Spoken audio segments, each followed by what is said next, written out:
जिला परिषद के सदस्य, सम्मानित मंच और यहाँ इतनी बड़ी संख्या में एकत्र आए देवी और सज्जनों, मेरे नौजवान साथी और मीडिया के मेरे साथी, प्रिंट मीडिया और इलेक्ट्रॉनिक मीडिया के साथी, आज मुझे चुनावी सभा में आने का सौभाग्य मिला है और मुझे गोविंद गावड़े जी के लिए आप सबसे वोट की अपील करने का भी मौका मिला और आप सबके दर्शन करने का भी मौका मिला।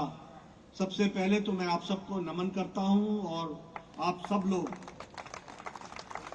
इस सभा में आए, आपका अभिनंदन, आपका स्वागत। वैसे मुझसे आज एक पत्रकार पूछ रहे थे कि आपको चुनाव कैसा दिख रहा है, तो मैंने उनसे कहा कि आप मेरे साथ शाम की सभा में चलो और जरा देख लो, ये संख्या, ये तालियां, ये गड़गड़ाहट, ये अपने आप में आपको बता देगी कि गोवा की जनता का हम कैसा महसूस कर रहे हैं। आपकी उपस्थिति ये अपने आप में प्रमाण है कि आपने गोविंद गावड़े जी को चुनाव जिताने का मन बना लिया है। इसके लिए मैं आपको बधाई देना चाहता हूं।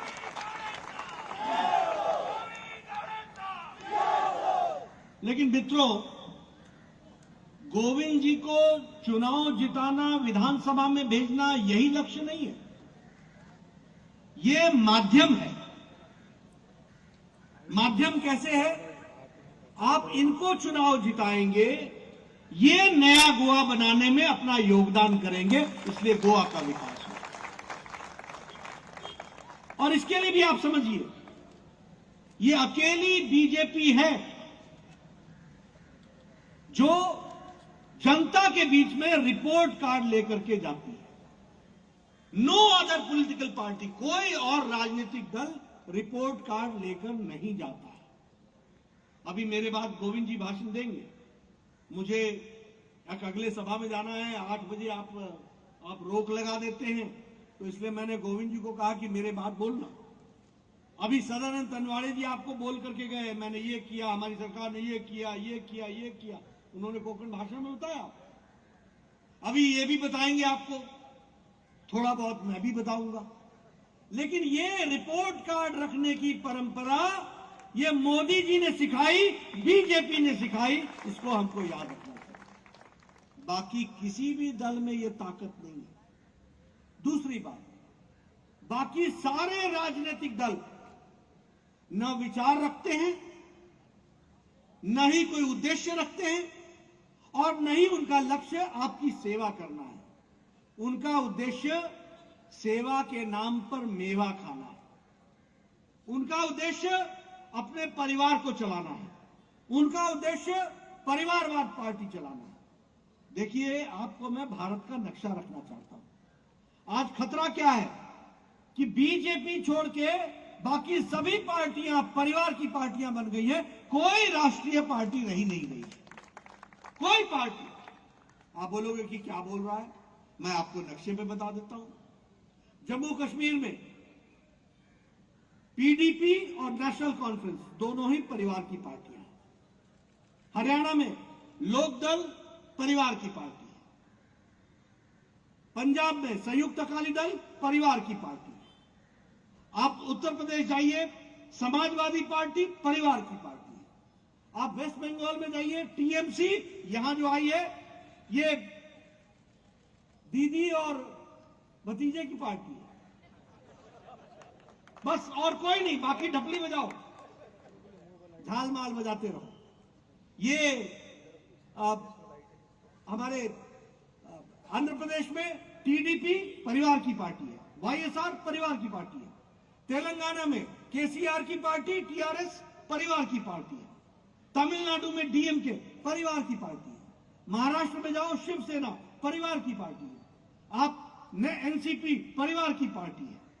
ये भारतीय जनता पार्टी अकेली विचारनिष्ठ पार्टी है और सामूहिकता में चल करके आगे बढ़ती है। ये हमको और तो और छोड़िए, इंडियन नेशनल कांग्रेस, भारतीय राष्ट्रीय कांग्रेस, पहले तो यह भारतीय रह ही नहीं गई, ये तो इंडियन ही नहीं रह गई।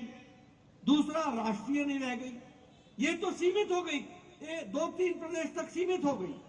और तीसरी बात, ये भी भाई बहन की पार्टी बन गई, ये भी परिवार की पार्टी हो गई। बाकी कांग्रेस में जिसको झाल माल बजाना बजाते रहो। ये बीजेपी है जो एक विचार के साथ चलने वाली पार्टी है, ये भी आपको ध्यान में रखना चाहिए। और इसीलिए जब मैं रिपोर्ट कार्ड की बात करता हूं और विकास की बात करता हूं, तो हमारे मन में उद्देश्य क्या होता है? हमारा प्रिंसिपल है सबका साथ, सबका विकास, सबका विश्वास और सबका प्रयास। इस मंत्र को लेकर के मोदी जी चलते हैं, इस मंत्र को लेकर के प्रमोद सावंत चलते हैं। उसी तरीके से अगर हम देखें, आज हमारा उद्देश्य क्या है? मनोहर पारिकर जी के सपने को, गोल्डन गोवा को पूरा करना है और उसको प्रमोद सावंत पूरा कर रहे हैं। उनके साथ मंत्री के रूप में गोविंद गावड़े जी ने उसको पूरा करने में कोई कसर नहीं छोड़ी है, पूरी ताकत लगाई है। ये भी आपको याद रखना चाहिए। आज गोवा की तस्वीर बदले, इसको भी हम लेकर के चलते हैं। हमारा उद्देश्य क्या है? गरीब, पिछड़ा, वंचित, पीड़ित, शोषित, समाज के अंतिम पायदान में खड़ा व्यक्ति जिसको कोई नहीं पूछता था आज तक, उसको मुख्य धारा में शामिल करना, यही हमारा काम है, यही हमारा लक्ष्य है। और डबल इंजन की सरकार, मोदी जी की सरकार और हमारे प्रमोद सावंत की सरकार, दोनों मिलकर के गोवा के साधारण आदमी की तस्वीर और तकदीर बदले, इसके लिए काम में जुटी है। यह भी आपको याद रखना चाहिए।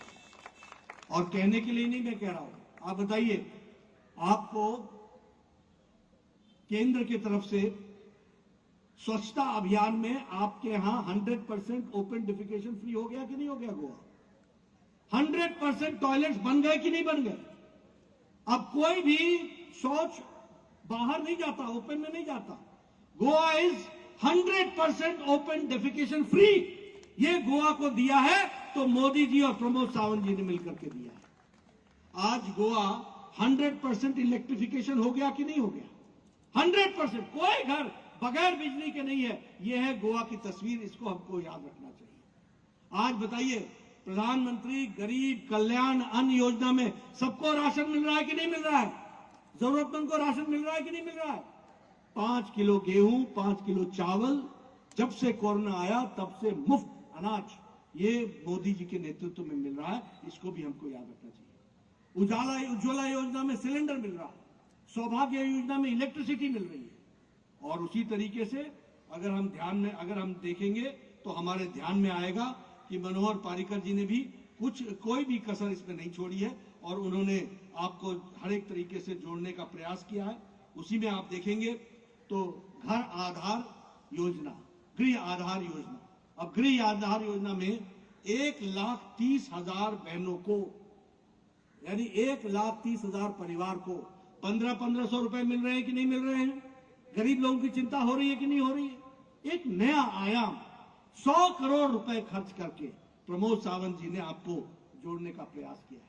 उसी तरीके से लाडली लक्ष्मी योजना, इसमें 400 करोड़ रुपए खर्च हुए हैं। 40,000 लोगों को 1-1 लाख रुपए 18 वर्ष होने पर मिलेगा। 40,000 बहनों को, 40,000 हमारी बेटियों को, उसकी भी व्यवस्था की गई है।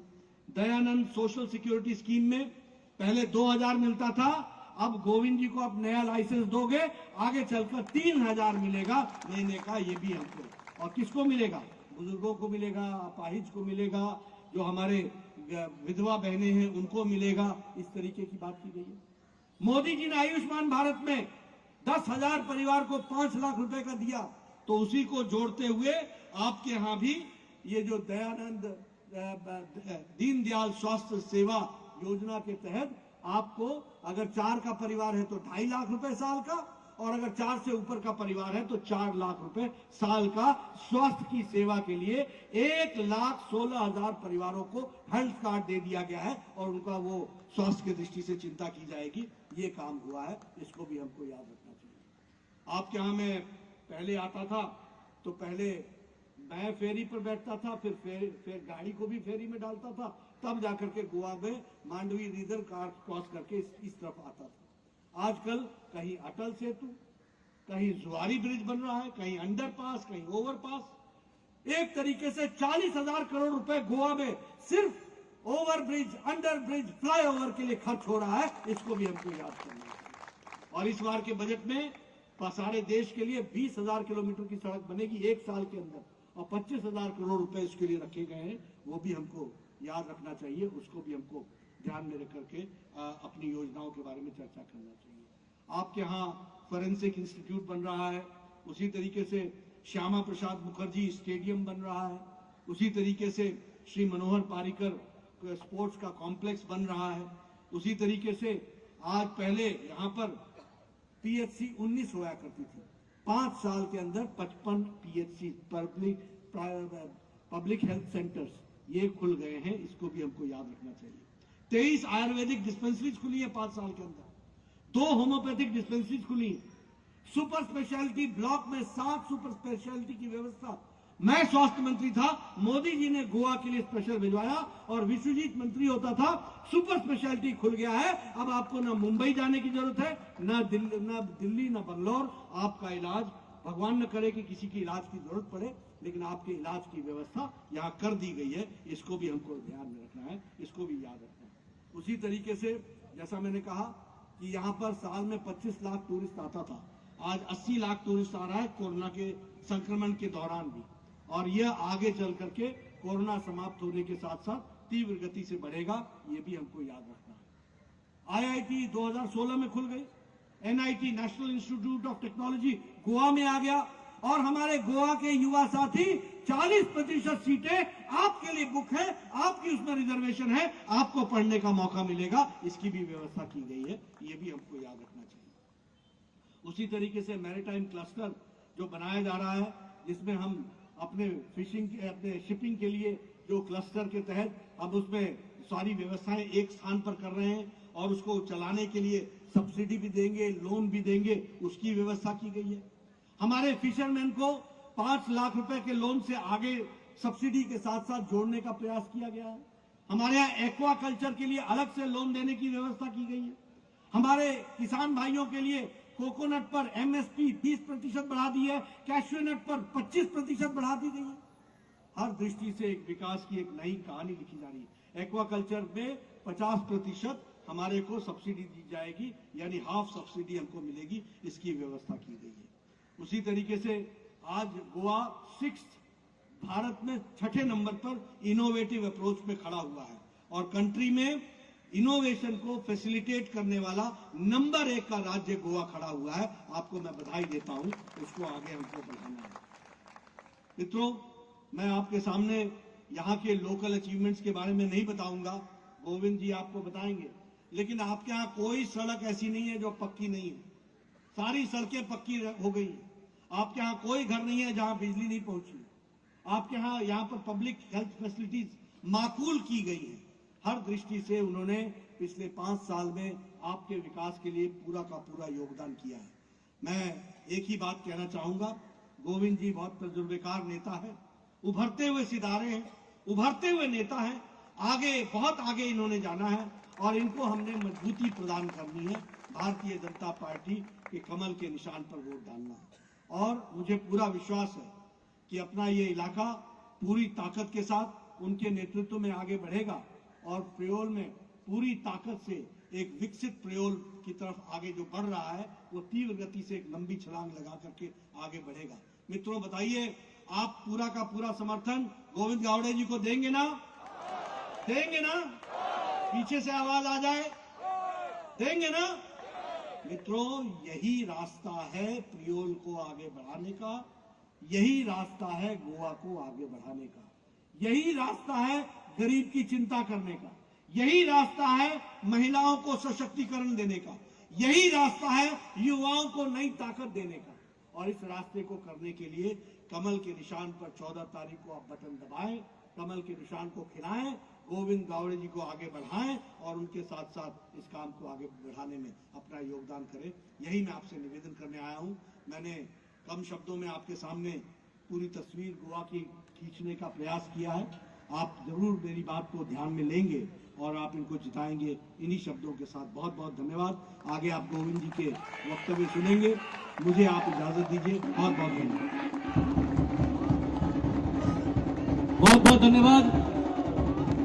भारतीय जनता पार्टी के राष्ट्रीय अध्यक्ष जेपी नड्डा जी इष्टांनो ही साक्षी असा की 15 वर्ष उपरांत श्रीराम परत भारतीय जनता पार्टीचे कमळ फुलकडे